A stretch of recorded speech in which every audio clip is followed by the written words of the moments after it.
ગુજરાત. સુરત શહેરના અડાજણ વિસ્તારમાં the fusion નામની હોટલમાં ગેરકાયદેસર ચાલતા દેહ વેપારના ધંધા પર રેડ. સ્થાનિક પોલીસ સૂતી રહી અને એન્ટી હ્યુમન ટ્રાફિકિંગ યુનિટની ટીમ દ્વારા રેડ પાડી હતી.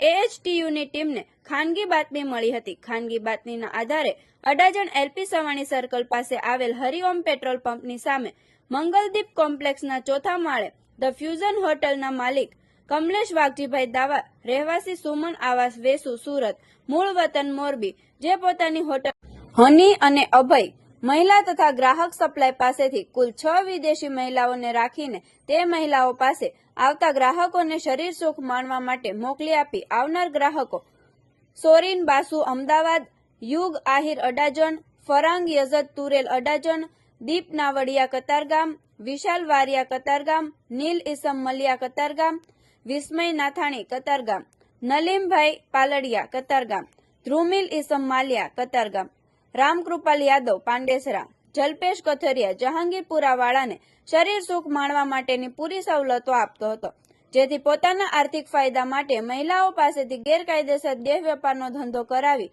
તેના ધંધાનું કમિશન કાઢીને માલિક અને ગ્રાહકો મળી પકડાઈ જઈ ગુનો કરેલ હતો. જેથી રેડ દરમિયાન રોકડા ₹31,750 સાથે 15 મોબાઈલ ફોન મળી કુલ ₹4,93,450 નો મુદ્દામાલ કબજે કરીને હની નામની મહિલા અને અભયને વોન્ટેડ જાહેર કરી તેમની વિરુદ્ધ પોલીસે ગુનો નોંધીને કાયદેસરની કાર્યવાહી કરી 6 વિદેશી મહિલાઓને મુક્ત કરવામાં આવેલ છે.